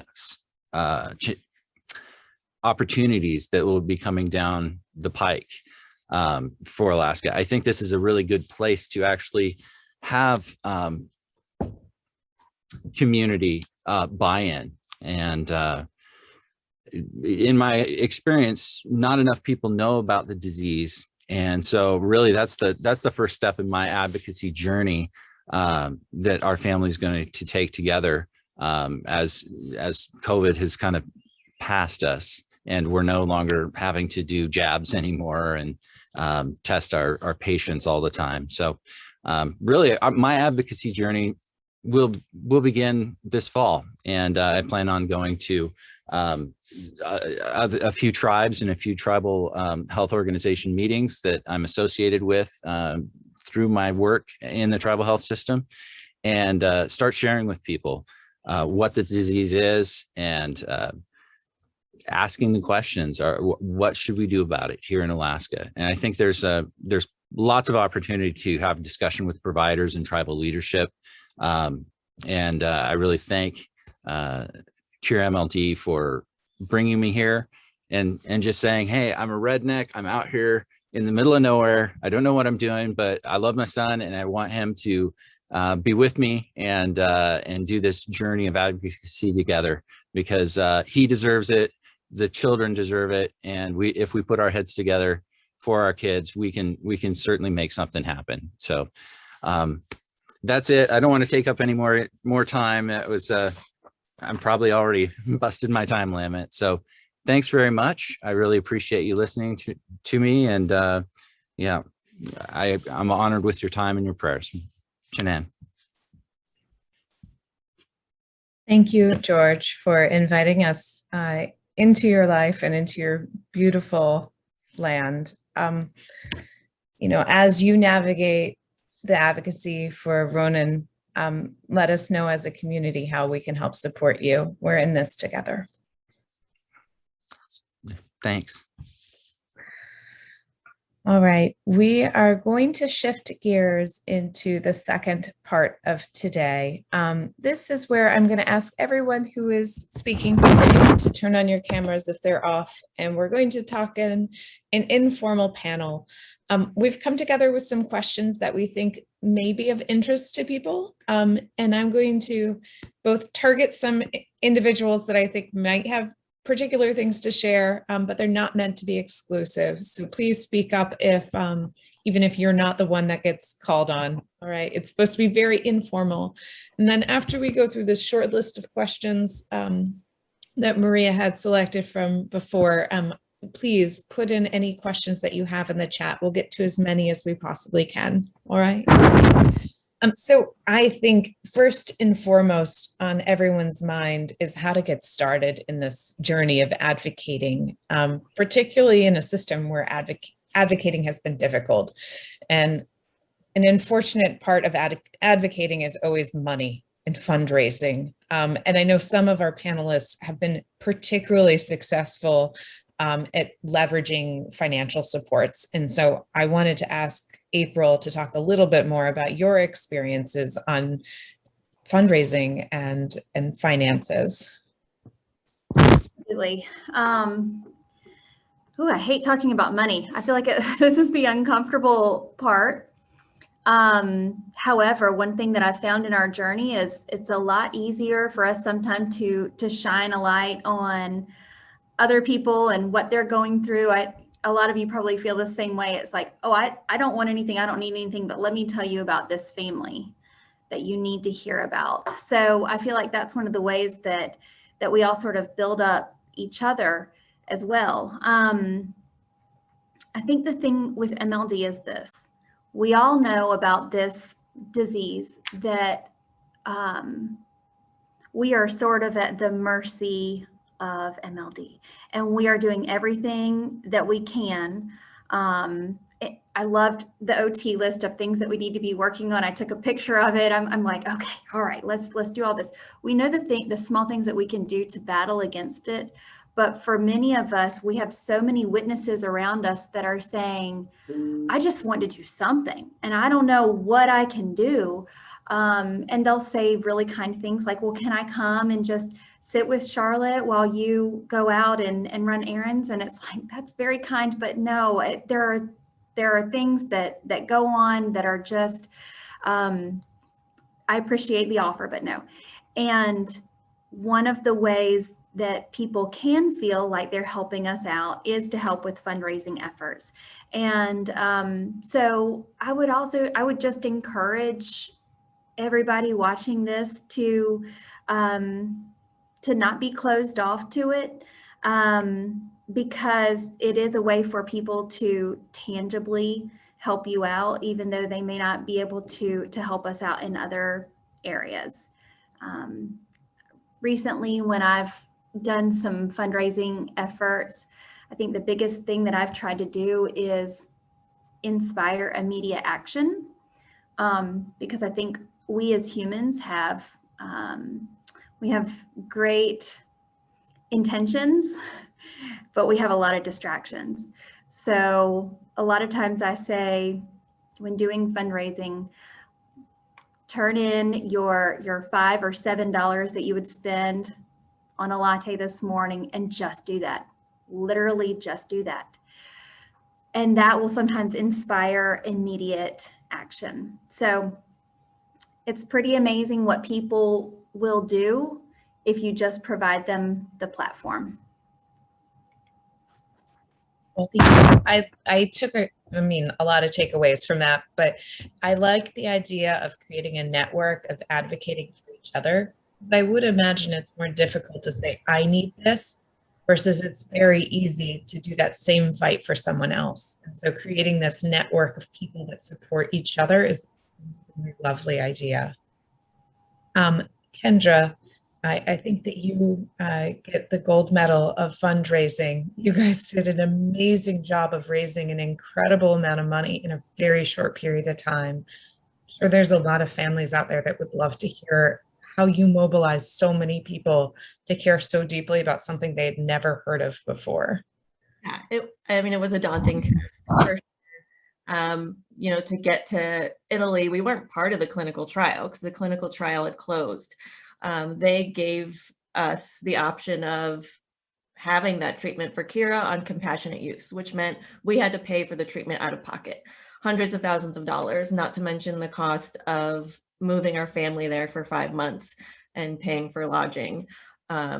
So we had a lot on our plate. And I didn't really know even how to get started. When you're in it, it's like, oh, where do I even begin with this? My sister-in-law, Nina, graciously started a GoFundMe account, which I'm one of those people that don't like to ask for help, as I'm sure a lot of us are. But this is an extreme situation. And she started the GoFundMe page. And from there, I knew what to do. I own a PR agency. So I work with nonprofits a lot, and I'm constantly getting their news out there. And unfortunately, it was my story this time that I had to get out. So my PR team got a press release together, and all of my PR friends really rallied to get the news about what our family was going through. And the media here in the US, if you're putting a story out there about a family, they require a GoFundMe page, because that is the easiest way for the general public to help you and give money to you. And they feel safe doing that because they know what GoFundMe is. But in addition to that, we were also introduced to just a wonderful nonprofit here named the Armor Foundation. They began as a way to help families dealing with extreme medical costs for their children. So this was another great avenue, just as well as the GoFundMe page, that really allowed us to not just get individual donors, but companies donating to our family and our cause in a way that would 100% go to our family. There was no credit card processing fees taken out like with GoFundMe, and it was all tax deductible for them. So that was huge, and that corporations like Sanderson, Lincoln Ford, and all these other companies, Sunland Asphalt, and all these people that I knew and business owners could give back through their companies in addition to doing so themselves. So that was just monumental alone in helping us get people to help even more than they probably would if it was just a GoFundMe page. So you came into this with a lot of experience, right? With your background in PR, how would you recommend a family that doesn't have that same experience to navigate this system? Yeah, I mean, a lot of the media, they have just generic email addresses that you'd find on their website. People actually look at those. The reporters do look at those. So I recommend everyone get those emails and start sending them. And, it's okay to send them more than one thing at a time, because they get so many thousands of pitches and emails a day from PR people like myself to the general public. So you send an email, have your friends send an email, have your family member send an email. You'll get across. But also, myself, just in our journey, I've been happy to give back to other families that also need help. So if there is another MLD family that says, I'm on this journey, but I don't even know where to begin, and it's so overwhelming for families as well, I'm happy to help in any way that I can as well, because we have media contacts all over the nation and all over the world. So that's going to be my little way of giving back to this community, because it's impossible to do yourself. You need your village. So if someone wanted to reach you, should they do so through Maria and Melanie? Yeah, that's fine. Yeah, or you can get to my website. It's dawningpr.com. Shoot me an email, whatever we can do. I'm happy to help this community, because it's daunting. It's daunting and we need help. It really is. Thank you for that generosity. I hope people take you up on that offer. Yeah. But the right amount. Otherwise, I think we're going to need to actually have someone who formally does that, because I find it's a really hard thing, right? I'm telling a group of people that know this more than anyone, but getting people to recognize it. I even have trouble within the scientific community getting people to care about MLD, let alone in the general community. So I think raising awareness and these compassion stories go a really long way to changing people's mind about how important it is, because it is incredibly important. Mm-hmm. Sorry, I got off script, Maria, forgive me. One of my passions in general is really the early recognition, because as everyone knows, there is a period at which we can do things like gene therapy, after which, our therapeutic options are really quite limited in MLD. And so the best way to do that is identifying early through the newborn screen. And so we have a couple amazing newborn screen advocates on this call as well. Georgina, can you tell me, I want you to share some of your specifics, like as someone that is trying to go into their system to add MLD, what would you recommend as a good first step? Oh, thanks, Laura. I think fundamentally find an ally. I think Les and I have both made really good headway because we've had a local politician, who has engaged really, really well with what we've taken to them on really just the human element of it. Because I know certainly from my member of parliament's point of view, it was just the human element of it as a parent that got her. She'd never really thought about rare diseases, much in the way that I never had before my daughter's diagnosis, but just outlining it in the most simple terms, she in her mind immediately said, that could have been my child. And I really had her engaged, and she has been brilliant. And I think, yeah, just find an ally in terms of a local politician. And then the other thing I'd say is collaborate, join forces with as many experts as possible. It doesn't matter that you're not an expert in any of those fields. I'm not medically trained. You know, I don't understand science, but by connecting the people who are brilliant in all of these areas, you're actually doing a great job. It's valuable just to help join the dots.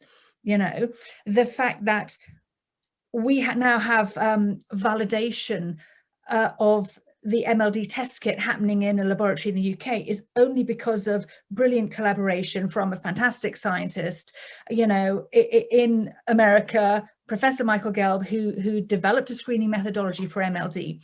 Connecting those two groups of people has moved us forward significantly. Me, you know, as a charity, pulling together UK scientists, clinicians, other patient advocates, policymakers. I don't do any of what they all do individually, but collectively, by bringing them all to the table, you know, we're pulling together an application for MLD to join the heel prick. We're looking at where the holes are in the application. We're looking at how to problem solve and how to drive things forward. And I'm just there to really organize the meetings, have an overview, keep everyone to task. You know, but actually that in itself is really helpful. We're making headway, and you know, don't ever feel like you have to solve all the problems.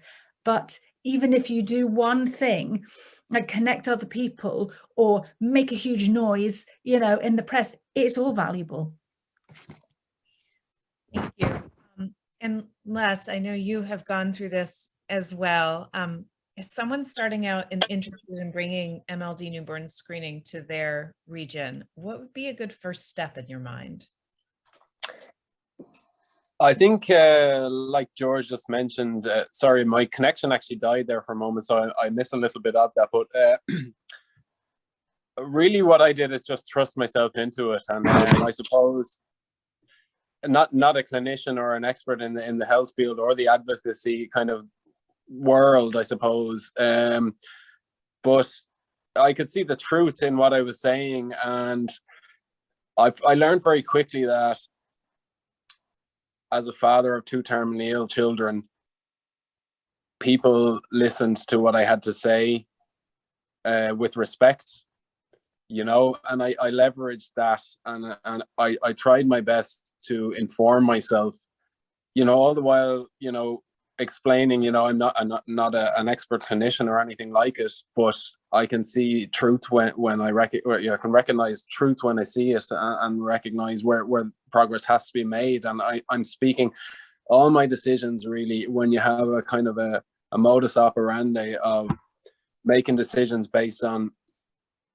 what would my son do, what would I do in order to save my son. And there's nothing I could think of that I wouldn't do. And so by extension, I applied that to the task in hand. And it's for the next family, you know, what would I do to save a small child going through what Cathal is going through? Plus, and since Cahal's passed away, I sort of, some of my motivation has gone, I would say. And I think it's well reported in advocacy kind of circles that it's hard to keep going. It's hard to keep telling that sad story. But, you know, while he was with us, you know, you have a constant daily reminder of the alternative to say, you know, if you say nothing, well, this will happen to someone else. And that kept me motivated and kept me passionate, and almost to the point, like, you know, I might come across as very intense to some people and very serious about what I'm saying, but I meant every word of it. I wasn't trying to make friends. I was very demanding of what should be done. My background, I suppose, is I'm a project manager on a building site. I'm a chartered engineer, and that's kind of getting things done and being organized. And as George said, you don't have to be an expert in the field you're in. If you can organize and get people to the table, the correct people, bring them together and just keep driving the project, because it needs someone who's passionate about it to keep it going, because others, and this is what I've learned, it's very difficult for them to sort of understand the perspective of a family affected by a condition like MLD, not through no fault of their own. It is very difficult. It's very difficult for anyone to put themselves in our shoes if they have no experience of that. So you repeatedly tell your story until you find somebody who in power, like I did. A particular senator really was taken aback by the whole thing and made it a mission of his and had brought it forward, and the same with people within the Department of Health. So as I said, look, I was glad and proud that people listened, and there was good intentions out there, and I knew I was telling the truth. I had seen it in Italy, so I had no doubt in my mind that what I was saying was correct, because they were a couple of years ahead of us in Italy and they were making huge strides. So it wasn't an original idea. I knew it was true. I just had to impress that on the people who make the decisions here. Yeah, one of the things that I had pulled out from your presentation was you pounded every single door and every single doorstep, and it was finding the right person that was the right avenue. You didn't just go in one direction. I didn't know what I was doing. I just fired all my guns at once, as they say, and plenty of people came back, but you cannot work on multiple fronts all at the one time. So you kind of have to choose or invest your time and your efforts into where you believe the most progress can be made, or who is in the best position to help you out. So I said I wrote to every single politician and I got responses, but I very quickly boiled that down to 2 or 3 key people, like the Minister for Health, the President, and a senator who was very passionate, in 3 key areas. Well, it was very true. Yeah. Ireland, the context is different. So, in a way, I might have had an unfair advantage relative to some of you guys, but, you're just speaking to people, and that's all I ever do, is I'd speak, from my heart to other parents, whether they're politicians or presidents of the country. Most of them will have kids and understand what you're talking about when you're, speaking passionately about, a sick child. Yeah, and I hope you don't mind me bringing up a really important point that you mentioned in passing about compassion fatigue. It is hard. Yeah. And I think that, one of the things I also took out of your timeline is you built yourself in breaks where you just needed a break. And that's an important thing too, to give yourself time to grieve and change. Yeah, you have to recognize where you continuing to push actually isn't making a difference, because certain things have to happen. Certain groups have to meet, certain decisions have to be made. So once it got to the point where it was on a timeline, this had to be done, and then this must be done, and then this has to be added, and then it has to be approved. Okay, once you understand that, you can understand where to apply the pressure and when you're needed and when you're not. So when things go quiet here, I pick up the phone and I write a few emails and I prompt, those people who have helped me before, and ask them what's the situation currently, and gently kind of bring them along now. Whereas from the outset, in order to raise awareness and kind of create alarm, I really, really went hard at it.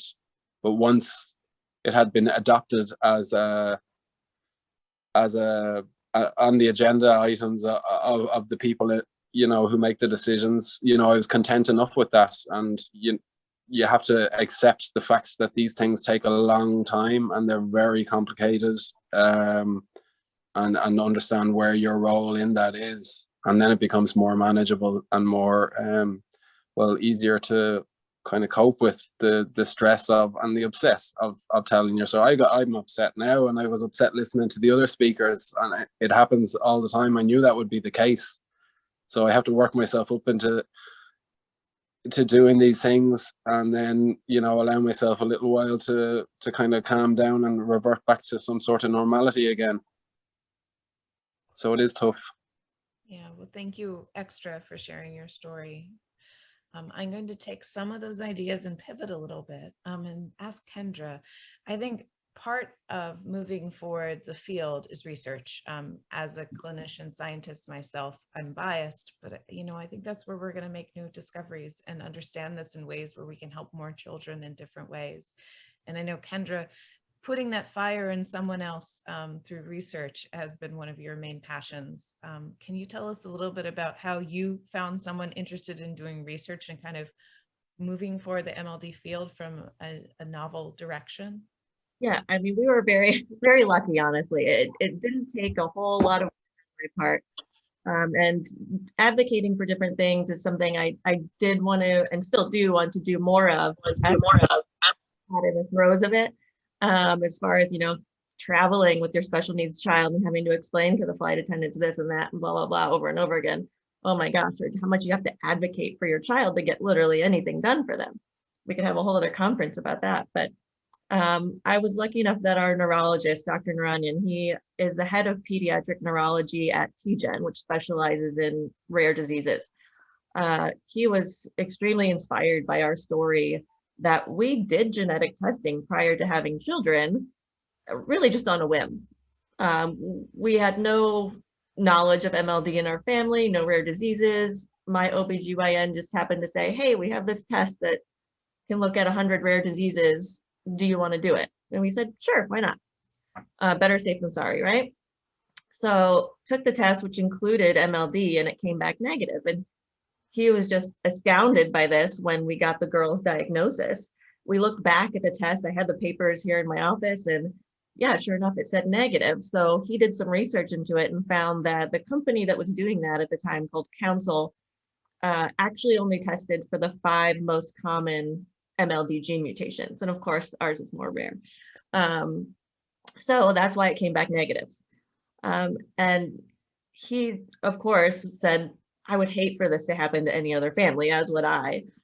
He proposed a research project to the Flynn Foundation, who now funded his project, to look at 750 different couples that he's working with in doing whole genome sequencing prior to conception to entirely prevent it from happening, rather than having to rely on newborn screening or rely on gene therapy, which are still both amazing things that will need to be done. But he thinks that from the attention he's gotten from his study so far on a national level, he thinks that within 2 years, this should be an option for the majority of couples planning to have a child. So, I mean, I do hope that, when he told me that, it brought me to tears, and that our family, of course, was ground zero and happened to inspire that.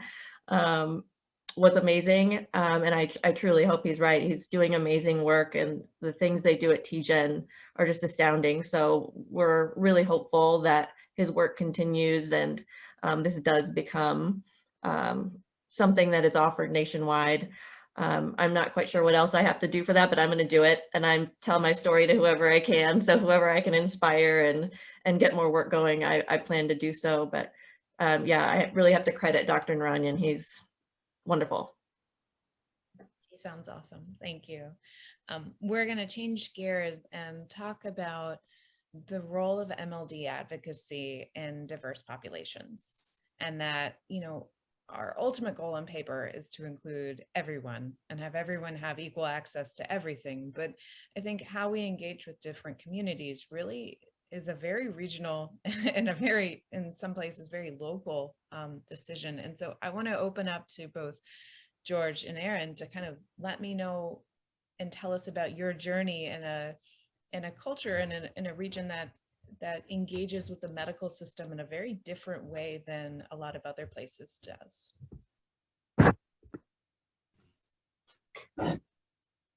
Well, I'll go ahead and start. Where I live and where I'm associated with tribal health, it's really there are some regional flares. Even though we all sign the same contract, ultimately the government gives a single contract to the entire state of Alaska for Native medical services, and we're all co-signers. So we all have to negotiate and agree. So there's a lot of opportunity to for leadership to talk amongst themselves and to partner and to collaborate. And that's really what makes the Alaska Native system strong, is because one organization refers to another organization. They're partnered with a third and a fourth organization. So there's a lot of continuity of care in Alaska. So for people who are patients who are going to be seen, in a way, there's a lot of seamlessness across the state. You could be where Erin's at up in Fairbanks, or where I'm at, or down in where she normally practices in Anchorage.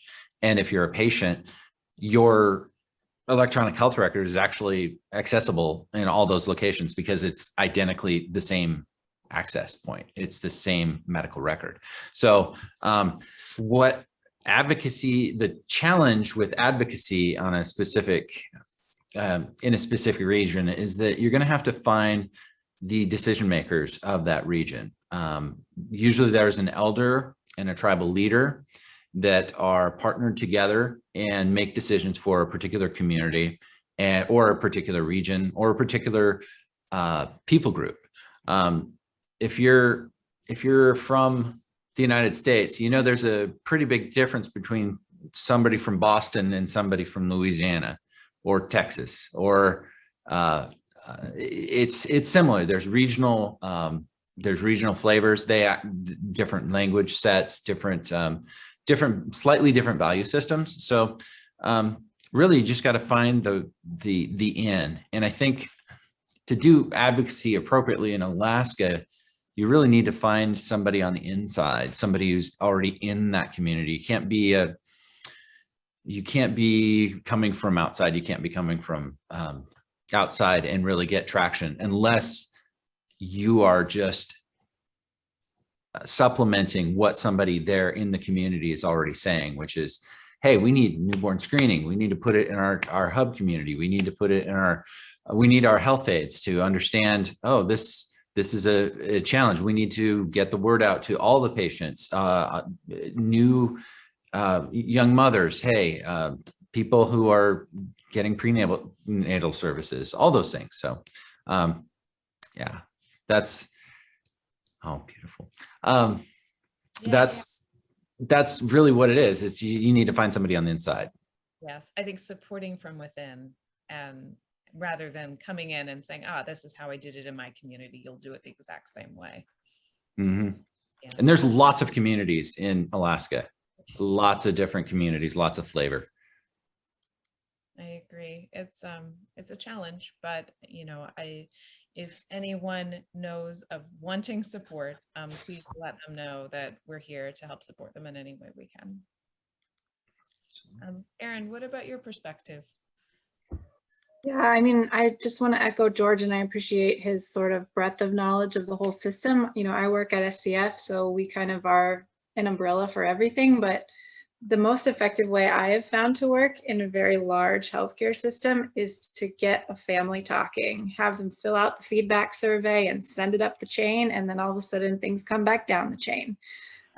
So that's really the best way to me, which I think is emphasizing story. Like, providers can have all the opinions in the world, but really the decisions come from the people themselves. So to me, it's really collaboration and relationship just every day, and having that as sort of a constant intention every day, whether it's MLD or George and I have talked too about just increasing general disability awareness in Alaska and understanding the role of disability within the Alaska Native population, because that's also a very unique sort of way to frame what we're talking about. So yeah. Yeah, what about resources? You know, I think part of our diversity is how we approach medical issues and engage with the medical community, but some of it is also what we just have access to, right? Like what can we do as a community to, I think, information is one thing not everyone has equal access to, resources, various things. So I want to make this a broader question, but maybe we'll start with George. You know, what resources do you think we could bring to your community to make things better? Too broad. Well, Ask it differently too, if you would rather. well, first of all, if you're from outside, you need an invitation. And that's why when I opened up my time, I said you were invited to the lands that I have authority because tribal leadership and the elders have granted me the authority to speak. But I don't have that authority anywhere else. So the resources that I would need are vastly different than the resources that they would need in the Waikiki Delta or Nome or whatnot, because they're a lot harder to reach because some of these native peoples, they don't get out of their local community ever. They stay, to fly out would be $400 to $600 one way. So unless they're on a medevac specifically because they're having some kind of issue, they don't ever leave their community. So, and there's so many little communities. There's 200 communities out there, little ones. So I'm not sure what the resources are. It's just going to, whatever resources you bring are going to be, you're going to have a lot of time, the requirement of time to build the trust, to build the relationships, to overcome all the negativity about, outsiders, because there's a whole history here of different outside groups coming in, messing things up. And so a lot of native groups don't want it. So there's challenges there.